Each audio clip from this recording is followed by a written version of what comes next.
The warning sirens echoed through the command center of the Valorian Empire's main fortress. Admiral Krenth stood frozen at his station, his 4 eyes fixed on the holographic display before him. The readings made no sense. They couldn't be real, but the sensors didn't lie, and right now they were screaming about something that shouldn't exist. A human ship had just appeared at the edge of their territory. Not a fleet, not an armada, just one single vessel, and yet every alarm system in the fortress was going crazy. Krenth had ruled this sector for 40 cycles. He had fought in the great wars against the Zephyr Collective. He had crushed rebellions and conquered systems. Nothing scared him anymore. But the numbers on his screen made his blood run cold. "How big is it?" he asked his sensor officer. The young officer, Velrin, checked his instruments 3 times before answering. "Sir, the mass readings indicate it's approximately 3 times the size of our largest dreadnought." 3 times? Krenth felt his mouth go dry. The Valorian dreadnoughts were already the biggest warships in known space. They took decades to build and required the resources of entire planets. The humans had been in space for less than a century. How could they possibly have built something so massive? "What about power output?" Krenth demanded. Velrin's hand shook as he read the data. "Sir, I think there's an error in the sensors. The power signature is off the scale. It's generating more energy than a small star." "That's impossible," Krenth said, but his voice lacked conviction. He had heard the rumors. Whispers from the frontier worlds about human technology that didn't make sense. Ships that moved faster than they should. Weapons that hit harder than any known energy system. But he had dismissed them as exaggerations. Stories told by defeated enemies to explain their losses. Now he wasn't so sure. "Sir, we're receiving a transmission from the human vessel," the communications officer announced. "Put it through," Krenth ordered. The holographic display shifted to show a human face. The creature looked young by their standards, with dark hair and calm eyes. He wore a simple uniform with insignia that Krenth didn't recognize. "This is Captain Ryan Hayes of the Earth Defense Ship Horizon. We're here on a diplomatic mission. We request permission to approach your station for negotiations." Krenth studied the human carefully. There was no arrogance in his expression, no threat. Just a simple request delivered in a professional tone. But Krenth hadn't survived this long by being foolish. "Your ship carries enough firepower to level a planet," Krenth said. "That's a strange way to approach a diplomatic meeting." Ryan's expression didn't change. "With respect, Admiral, we've learned that approaching your borders with anything less would be seen as weakness. Our ambassador is aboard and ready to discuss the terms of a peaceful relationship between our peoples." Krenth wanted to refuse. Every instinct told him to order his fleet to attack before the humans could get any closer. But that ship out there wasn't just big. The sensor readings suggested it had defensive shields unlike anything in the Empire's arsenal. And if the humans had one ship like this, they probably had more. "Permission granted," Krenth said finally. "But your weapon systems must remain powered down during your approach." "Understood," Ryan replied. "We'll proceed at minimum speed." Horizon out, the transmission ended. Krenth turned to his tactical officer. "Get me a direct line to the Imperial High Command. Now." While he waited for the connection, Krenth watched the human ship move closer. It glided through space with an elegance that seemed impossible for something so large. The hull was smooth and dark, with none of the angular brutality of Valorian warships. It looked almost organic, like some great creature swimming through the void. "Sir, I have Grand Marshal Theron on the secure channel," the communications officer said. The hologram shifted again, this time showing the weathered face of the Empire's supreme military commander. Theron was old even by Valorian standards, but his mind was still sharp as a blade. "Admiral Krenth, I assume this is about the human ship that just violated our border?" "You know about it already?" Krenth was surprised. Every sensor station within 10 light years detected it the moment it dropped out of faster than light travel. That thing puts out enough energy to blind half our detection grid. Theron leaned forward. "Tell me what you see." Krenth quickly summarized the sensor readings and his brief conversation with the human captain. Theron listened in silence, his expression growing darker with each word. "This changes everything," Theron said when Krenth finished. "The humans weren't supposed to have ships like that. Our intelligence reports said they were still using primitive fusion drives and kinetic weapons. This vessel you're describing is more advanced than anything we have. What are your orders, sir?"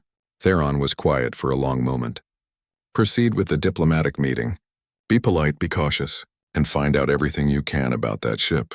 I need to know where they got the technology to build it and how many more they have. And if they prove hostile, then we're already at war and we just don't know it yet." Theron's image flickered. "I'm calling an emergency session of the Imperial Council. Whatever happens next, Krenth, don't provoke them. Not until we understand what we're dealing with." The connection ended. Krenth turned back to the view screen, watching the massive human ship draw closer. It was less than an hour away now, and with each passing minute more details became visible. The hull was covered in strange markings and what looked like weapon ports. "Lots of weapon ports, sir," Velrin called out. "I'm detecting something strange. The human ship is emitting a low-frequency energy pulse. I can't determine its purpose. Is it a weapon charging? I don't think so. It's too subtle.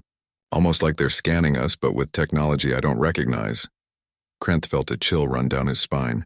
The humans were studying them just as carefully as the Valorians were studying the humans, and they were doing it with sensors that the Empire couldn't even identify.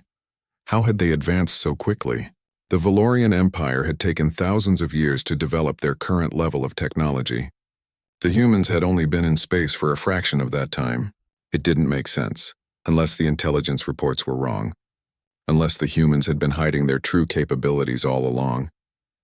Unless they had been waiting for the right moment to reveal what they could really do. The thought made Krenth's blood run cold. If the humans had been preparing for this moment, if they had been building ships like the Horizon in secret, then the Empire was in serious trouble. The balance of power in this sector of space was about to shift, and there was nothing anyone could do to stop it. "All defensive systems to full alert," Krenth ordered. "And get me every piece of data we have on human space and technology. I want to know everything about them before that ship reaches docking range." His crew jumped to obey. Across the command center, officers worked frantically at their stations, but Krenth knew it was probably too late. Whatever was about to happen had been set in motion the moment that massive human ship appeared on their sensors. All they could do now was wait and hope that humanity had come in peace. Because if they hadn't, the Valorian Empire was facing an enemy unlike anything they had ever encountered before. Ambassador Linda Martinez stepped off the transport shuttle and onto the docking bay of the Valorian fortress. She had been to dozens of alien worlds in her career, but this was different. The Valorians weren't just another peaceful species looking to trade and share technology. They were an empire, a military superpower that controlled 40 star systems and had crushed every opponent who dared to challenge them. And now she had to convince them that humanity deserved to be treated as equals. Behind her, Captain Ryan Hayes and 2 security officers followed. Linda had insisted on a small delegation. The Valorians were already nervous about the Horizon. Showing up with a large group would only make things worse. A group of Valorian soldiers waited at the edge of the bay. They were tall creatures, easily 7 feet in height, with tough scaled skin and 4 eyes that tracked every movement. Their weapons were visible but not drawn. A small gesture of respect, Linda noted. Ambassador Martinez, one of the Valorians, stepped forward. "I am Commander Selthan. Admiral Krenth has asked me to escort you to the conference chamber." Linda smiled and nodded. "Thank you, Commander. We appreciate your hospitality." Selthan's expression was hard to read, but he inclined his head and gestured for them to follow. As they walked through the fortress corridors, Linda could feel eyes on them. Valorian personnel stopped to stare at the humans passing by. Some looked curious. Others looked afraid. Good, Linda thought. Fear meant respect, and respect was the first step toward negotiation. The conference chamber was impressive. Large windows looked out over the planet below, and the walls were decorated with symbols of Valorian military victories. Admiral Krenth stood at the head of a long table, flanked by several other high-ranking officers. "Ambassador Martinez," Krenth said. His voice was deep and controlled. "Please sit." Linda took her seat across from the Admiral.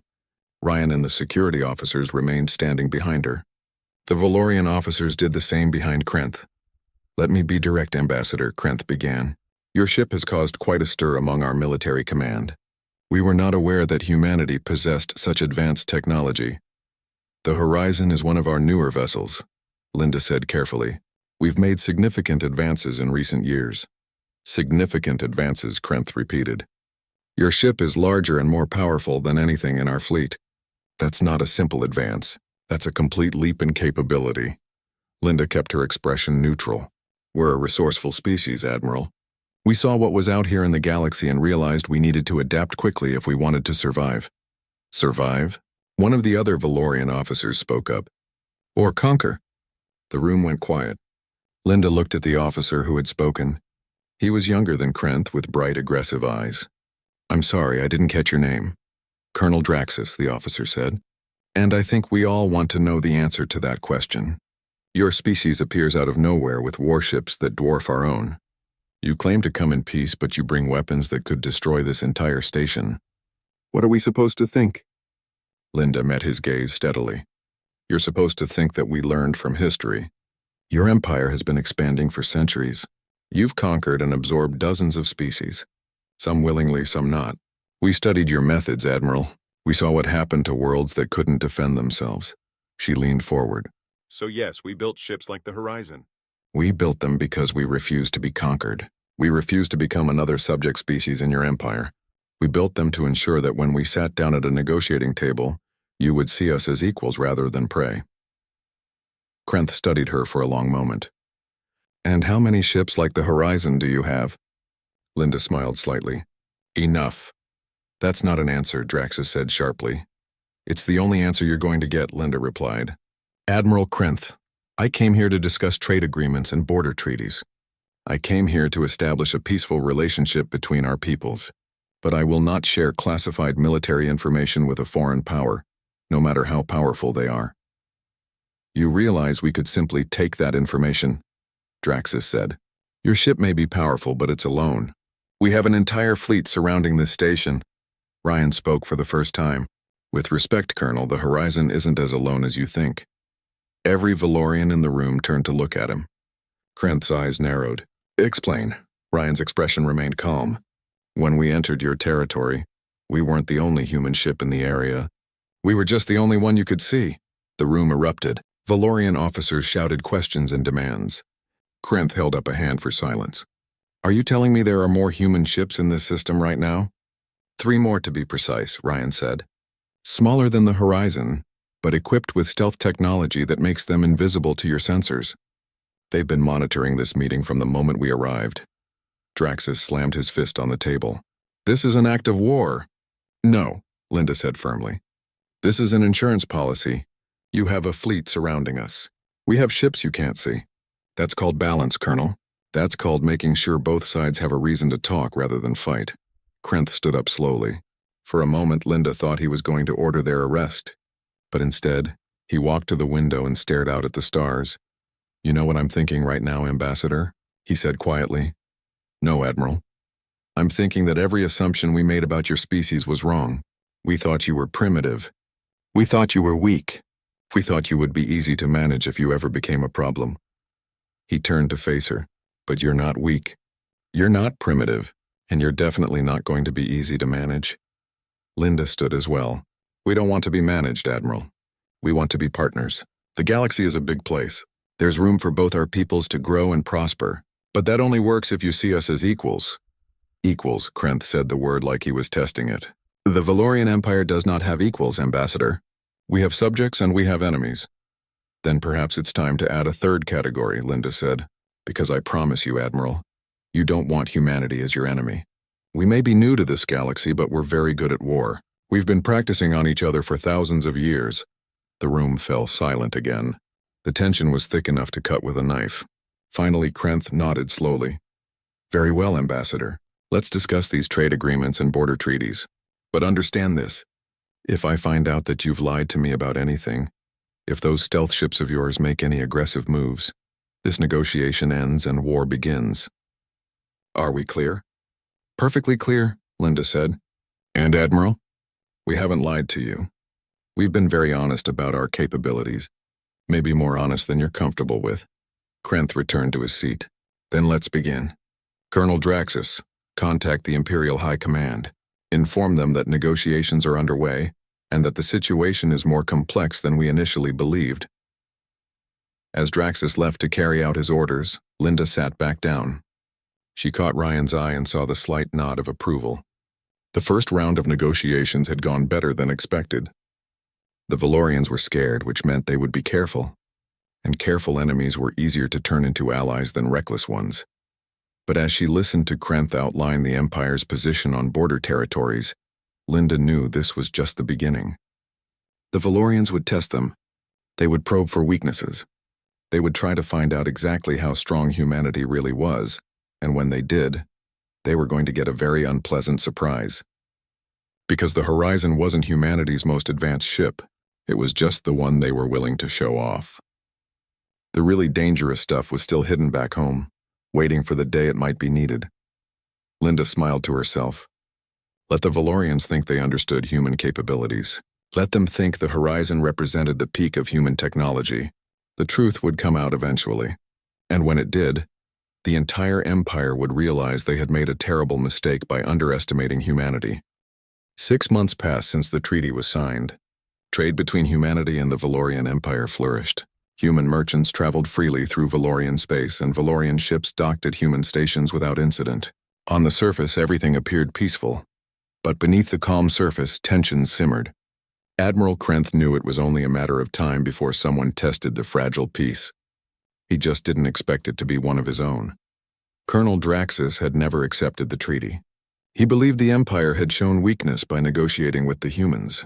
He spent months gathering support among other hardline officers who shared his views. And now, he was ready to act. Without authorization from the Imperial Council, Draxus assembled a strike force of 12 warships. His plan was simple: attack a remote human colony, make it look like pirates or raiders, and force the humans to respond. Once humanity retaliated, the Empire would have justification for war. The human colony of New Hope was perfect for his purposes. It was far from Earth, lightly defended, and home to just 50,000 settlers. An easy target that would send a clear message. Draxus led his ships into the New Hope system with weapons charged and shields raised. He expected to find a few patrol craft at most. What he found instead made his blood run cold. The colony was protected by a single human ship.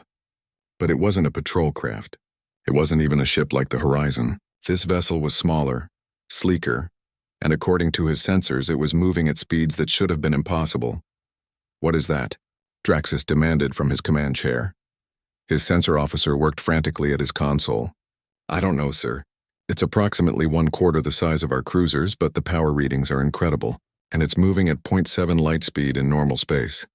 "That's impossible," Draxus said. "No ship can move that fast without tearing itself apart."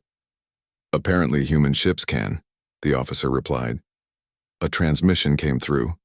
A young human woman appeared on the screen. She wore a military uniform and had short red hair and sharp green eyes.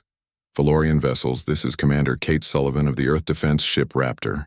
You are in violation of the treaty. Power down your weapons and explain your presence immediately." Draxus smiled.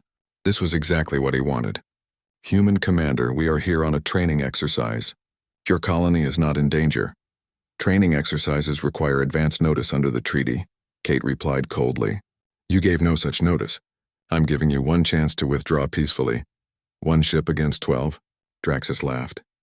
"You're either very brave or very foolish." "Neither," Kate said. "I'm just doing my job. Last warning. Withdraw or I will open fire." Like Draxus cut the transmission. "All ships target the human vessel. Fire on my mark." 12 Valorian warships opened fire simultaneously. Energy beams and missiles converged on the Raptor's position. It should have been obliterated instantly. Instead, the small human ship simply wasn't there anymore. "Where did it go?" Draxus shouted. "Sensors can't track it, sir. It's moving too fast." "Wait, I have it." "Behind us!" The Raptor had crossed the entire battlefield in seconds. A bright beam lanced out from its bow, striking one of Draxus's cruisers. The Valorian ship's shields flared and died. The hull began to break apart, molecular bonds dissolving under the particle beam's assault. "Return fire," Draxus screamed. But the Raptor was already gone, dancing between the Valorian ships at impossible speeds. Another beam, another cruiser dissolving into debris. The human ship moved like nothing Draxus had ever seen, as if the laws of physics simply didn't apply to it. In less than 3 minutes, 6 of his 12 ships were destroyed. The remaining vessels tried to retreat, but the Raptor was faster. It cut off their escape routes, hurting them like prey animals. Kate's voice came over the communication system again. "Colonel Draxus, stand down immediately or I will destroy your entire force." Draxus stared at his tactical display in disbelief. Half his force gone in minutes. One human ship had done what should have required an entire fleet. Power down weapons, he said quietly. The fight had gone out of him completely. Smart choice, Kate replied. Now sit tight. I've already called for backup and notified both our governments. You're going to have a lot of explaining to do. Within hours, more ships arrived. Human vessels came from nearby systems. Valorian ships came led by Admiral Krenth himself. The incident could have sparked a war, but both sides moved quickly to contain the damage. Krenth arrested Draxus immediately. The colonel and his surviving crew were taken back to Valorian space to face trial for violating the treaty. The Imperial Council issued a formal apology and offered reparations for the damaged human ship. But the real impact of the incident went far beyond politics. Word spread quickly through the Valorian military about what happened at New Hope. One human ship had defeated 6 Valorian warships without taking significant damage. The Raptor wasn't even one of their capital ships. It was a patrol craft. Grand Marshal Theron called an emergency meeting with his top officers. The mood in the room was grim. We need to reassess everything we know about human military capabilities, Theron said without preamble. This Raptor-class ship moves at speeds we can't match. It has weapons that bypass our shields, and according to the reports, it's not even one of their main combat vessels. How many of these ships do they have? Someone asked. We don't know, Admiral Krenth replied. He had been at New Hope during the aftermath and looked shaken by what he'd witnessed. But Commander Sullivan mentioned she was part of a standard patrol group. If these are their patrol ships, what are their actual warships like? The room fell silent as that thought sank in. The horizon had been impressive enough. Now they knew humanity had faster, more maneuverable ships with the same devastating weapons, ships that could dance around Valorian cruisers like they were standing still. We need to make this clear to everyone in the military, Theron said firmly. The treaty with humanity is not optional. It's not open to interpretation. Any officer who violates it will face the harshest punishment. Because if we go to war with the humans, we will lose. You're certain of that? High Counselor Marin had joined the meeting via hologram. Absolutely certain, Theron replied. We have numbers on our side. We have more ships, more soldiers, more resources, but they have technology that's decades ahead of ours, maybe centuries. One of their patrol craft destroyed 6 of our cruisers.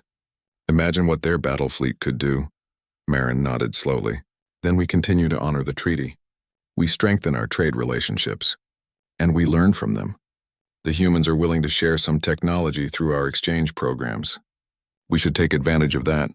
Agreed, Theron said. The humans aren't our enemies.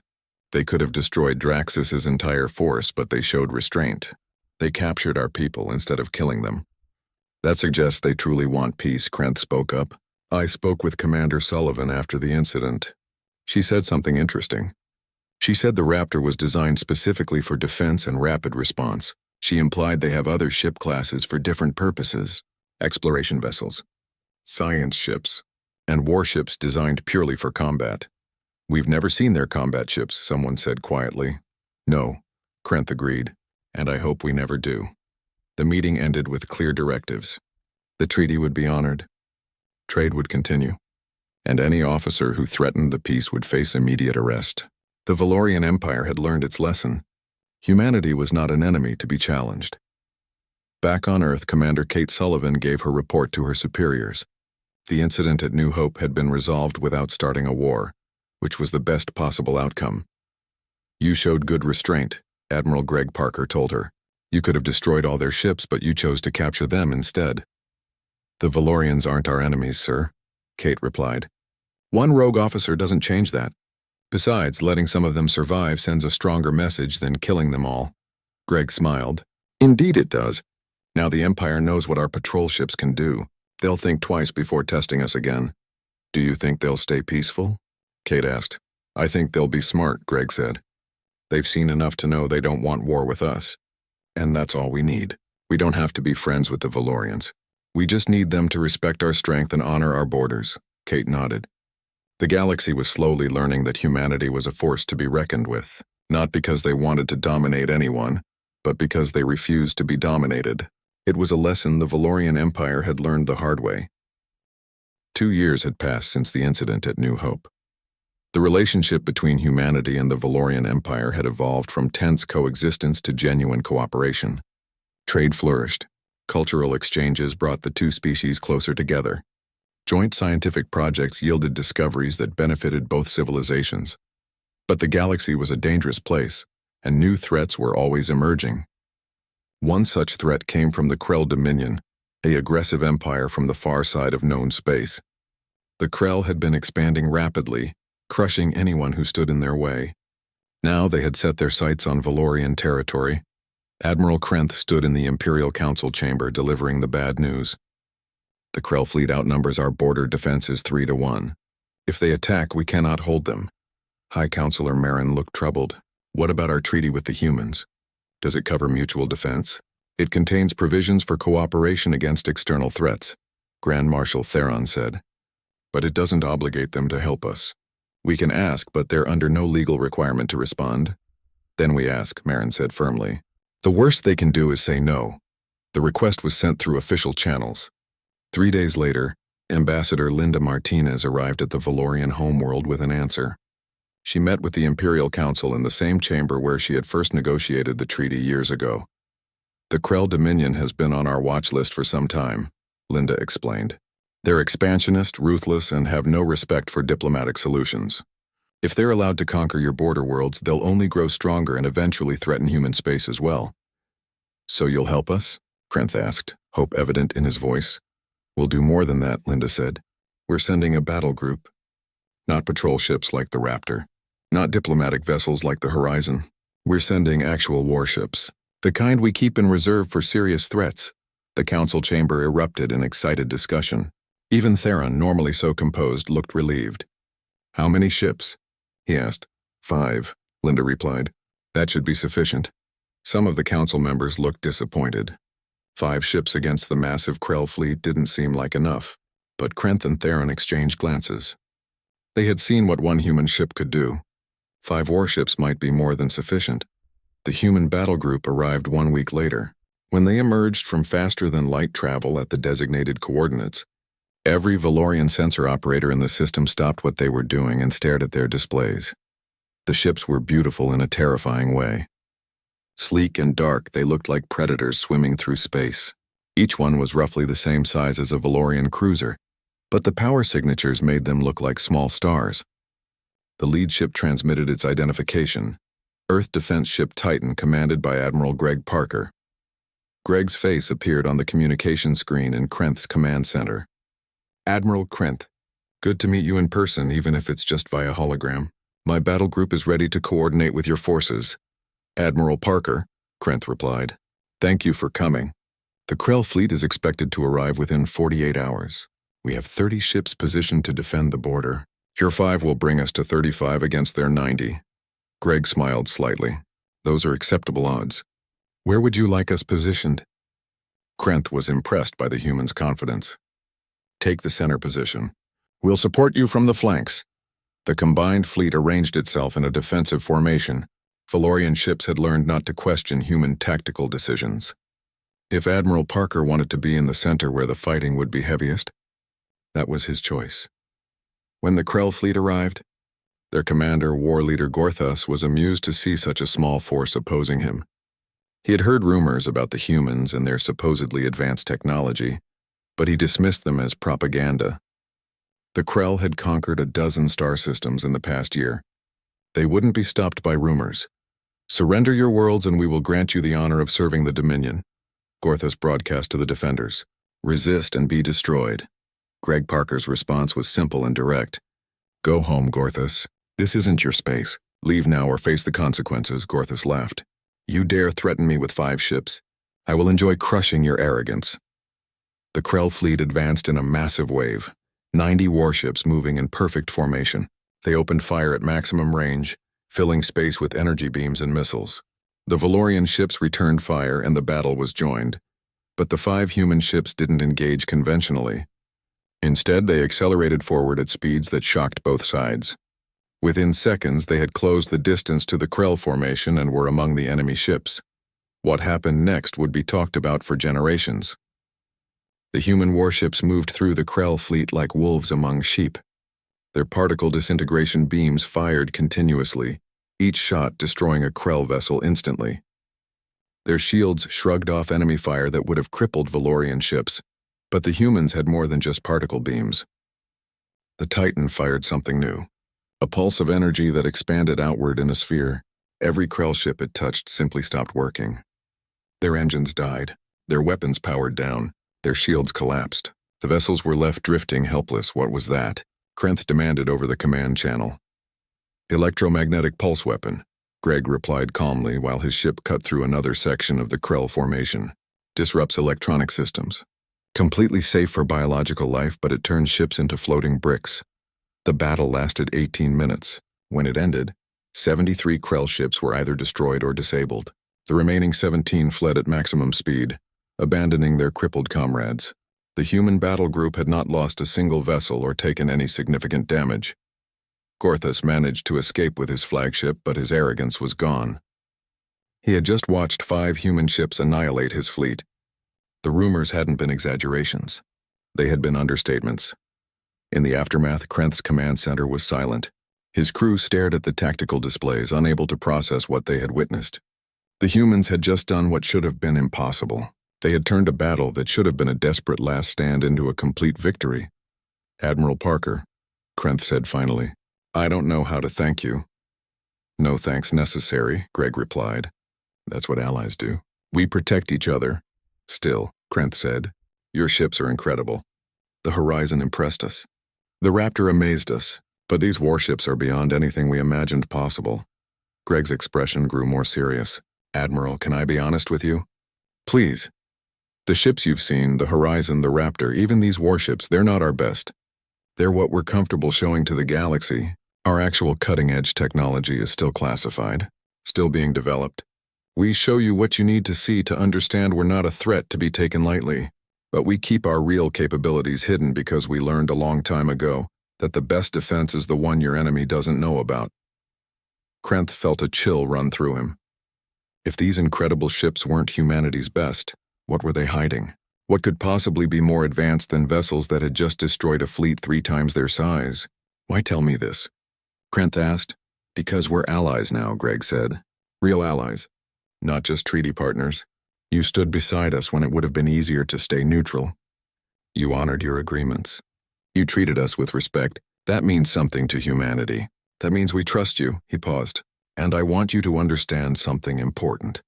As long as the Valorian Empire continues to be our friend, you'll never have to face our full military capability. But any species that threatens our allies will learn very quickly why the galaxy should fear human technology. Krenth nodded slowly. The message was clear. Humanity rewarded friendship and crushed enemies. The Valorian Empire had chosen wisely when they decided to negotiate rather than fight. News of the battle spread quickly through the galaxy. The Krell Dominion, so confident in their military might, suddenly found themselves facing rebellions in their conquered territories. If 5 human ships could destroy a Krell fleet, what would happen if humanity decided to support the rebellion? The Dominion quickly sued for peace, abandoning their expansion plans. Other aggressive empires took note. The galaxy's balance of power had shifted. Humanity wasn't just another species anymore. They were a major power, perhaps the major power, and they had done it in less than a century. The Valorian Empire found itself in an enviable position. As humanity's closest ally, they gained access to trade routes and technology that other species could only dream of. The relationship that had begun with fear and tension had transformed into genuine partnership. High Counselor Maren met with Grand Marshal Theron in private after the Krell were defeated. We were terrified of them at first, she said. The humans and their impossible ships. We thought they would destroy us or conquer us. Instead, they saved us, Theron replied. Perhaps we judged them too quickly. We saw their power and assumed they would use it, the way we would have used it. To dominate, to control. But they're not like us, Maren said thoughtfully. They don't want to rule the galaxy. They just want to be left alone to grow and explore, and they'll defend that right with everything they have. The Imperial Council chamber on the Valorian homeworld was in chaos. Grand Marshal Theron stood before the assembled leadership of the Empire, trying to maintain order as representatives shouted over each other. We should destroy them now, while we still can, Senator Vorik slammed his fist on the table. Every moment we delay, they grow stronger. And start a war we might not win, High Counselor Marin countered. Did you not read the intelligence reports? The humans have technology we don't understand, ships we can't detect, weapons that may be more advanced than our own. Rumors, Vorik spat. Exaggerations meant to scare us. One ship does not make them invincible. Theron held up his hands. Enough. We need facts, not arguments. He activated a holographic display showing the horizon. This is what we know for certain. The human vessel designated Horizon is 3 times the mass of our largest dreadnought. Its power output suggests an energy source far beyond our fusion reactors, and it reached our territory using a faster-than-light drive that left almost no detectable wake. He changed the display to show sensor readings. Additionally, the humans claim to have 3 stealth vessels in the system that our sensors cannot detect. Admiral Krenth ordered a full scan of the area. We found nothing. That means either they're lying or their stealth technology is better than anything we've encountered. What about their home system? Marin asked. What do we know about Earth's defenses? Theron's expression darkened. Very little. Our long-range probes were destroyed before they could gather significant data. We believe they have orbital defense platforms and at least a dozen more ships like the Horizon. But we can't confirm exact numbers. So we're blind, another council member said. We don't know their true strength. We don't know their intentions. And we're supposed to negotiate with them as equals? We're supposed to be smart, Marin replied. The humans came to us for talks. They could have attacked if they wanted war. Instead, they're offering trade and cooperation. Why would we throw that away? Because they're testing us, Vorik said. Can't you see that? They want to see how we react. They want to measure our strength before they make their real move. Theron was about to respond when an aide rushed into the chamber. The young officer looked terrified. Grand Marshal, urgent message from Admiral Krenth. The humans have made a demonstration. What kind of demonstration? Theron demanded. A weapons test, sir. They destroyed an asteroid in the outer system. A large one? 3 kilometers in diameter. The room fell silent. Destroying asteroids was routine for any military. But the way the aide said it suggested something more. Show us, Marin ordered. The aide activated the main display. Video footage appeared, showing the targeted asteroid. Then a beam of light shot out from somewhere off-screen. It wasn't like the energy weapons the Valorians used. This was different. Brighter. More focused. The beam touched the asteroid for exactly 2 seconds. When it stopped, nothing happened for a moment. Then the entire asteroid simply came apart. Not exploded. Not shattered. It came apart at the molecular level, dissolving into dust and gas. By the ancestors, someone whispered. That's impossible, Vorik said, but his voice shook. No weapon has that kind of precision. The human ambassador called it a particle disintegration beam, the aide said. She said it was one of their standard weapons. She wanted to demonstrate it so we would understand the consequences of hostile action. Theron stared at the display. A weapon that could break matter apart at the molecular level. A weapon that made armor and shields meaningless. A weapon that could turn a warship into dust in seconds. How many ships have this weapon? Marin asked quietly. The ambassador says all of their combat vessels are equipped with it, the aide replied.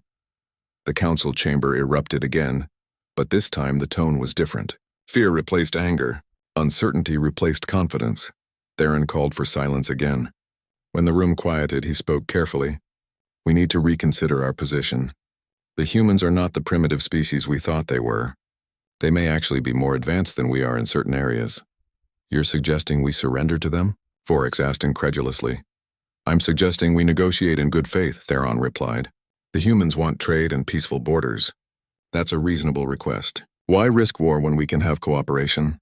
Because cooperation means acknowledging them as equals, Vorik said. It means sharing power. The Valorian Empire has never shared power. Perhaps that's been our mistake, Marin said thoughtfully. Perhaps that's why we're in this situation. We've grown so used to dominating others that we forgot how to work with equals. She stood and addressed the council.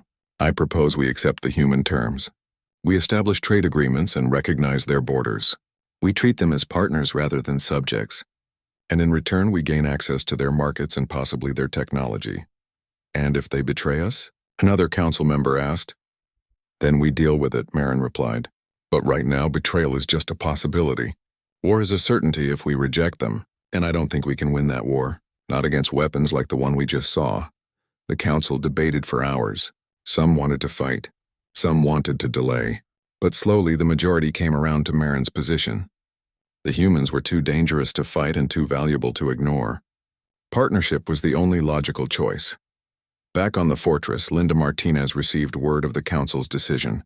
She allowed herself a small smile before returning to the negotiating table where Admiral Krenth waited. "The Imperial Council has agreed to your terms," Krenth said. His voice was stiff, formal. "We will recognize human sovereignty over your claimed territories. We will establish trade agreements, and we will respect your borders." "Thank you, Admiral," Linda said. "I believe this is the beginning of a beneficial relationship for both our peoples." Krenth leaned forward. "Ambassador, I must ask. That demonstration you ordered? The weapon that destroyed the asteroid. How many of those do you really have?" Linda's expression didn't change. "Every combat vessel in the human fleet carries at least 2 particle disintegration cannons. Larger ships like the Horizon carry 12. The number seemed to physically pain Krenth. "And how many combat vessels do you have?" "Enough," Linda replied. It was the same answer she had given before, and Krenth didn't push further.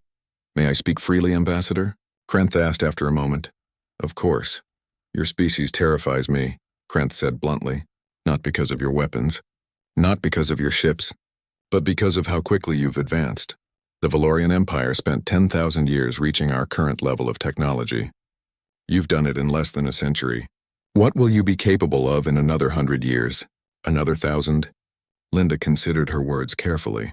"Admiral, humanity has always been defined by one thing: adaptability. We don't accept limits. We don't accept boundaries. When we see a problem, we solve it. When we see a challenge, we overcome it. That's who we are. That's who we'll always be." She paused. "But that doesn't mean we're your enemy. It just means we refuse to be your victims. Work with us and you'll find we make excellent allies. Try to dominate us and you'll discover why we survived every challenge our own world threw at us." Krenth nodded slowly. "Then let us be allies, Ambassador. For all our sakes." They spent the next several hours working out the details of the agreement. Trade routes were established. Border zones were defined. Technology exchange programs were proposed, though Linda was careful about what she agreed to share. When the negotiations finally ended, Linda and Ryan returned to the Horizon. As their shuttle approached the massive warship, Ryan spoke quietly. "Do you think they'll honor the agreement?" he asked. "For now," Linda said. "They're too scared to do otherwise. But eventually they'll test us. They'll probe our defenses. They'll try to find weaknesses. And when they do," Linda smiled grimly, "then they'll learn that the Horizon isn't our most advanced ship. It's just the one we were willing to show them.